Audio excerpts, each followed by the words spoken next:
Hello guys, in this video we're going to talk about how to turn off your MacBook Air with your keyboard. So this is a common question asked or a frequently asked question, and to do this there's a couple ways to do it.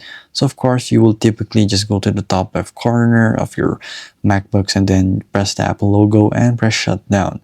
But there's another way you can actually do that. It's right here.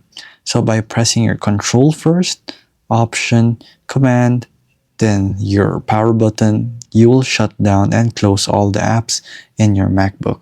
So it's not just gonna take a little sleep or nap for your MacBook. You will be actually closing and quitting all your tabs, your applications open, and everything else. So once you press Control, Option, Command, and then the power button, it will actually shut down and quit all tabs.